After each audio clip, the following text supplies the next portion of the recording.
అంటే వెన్న ముద్దై పోదా వజ్రం.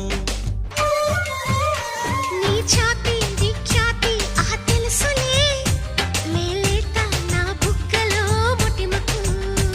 నీ నడుము హరివిల్లు కవలలు అని ఆకాశం దిగి వచ్చి పలికిందిలే.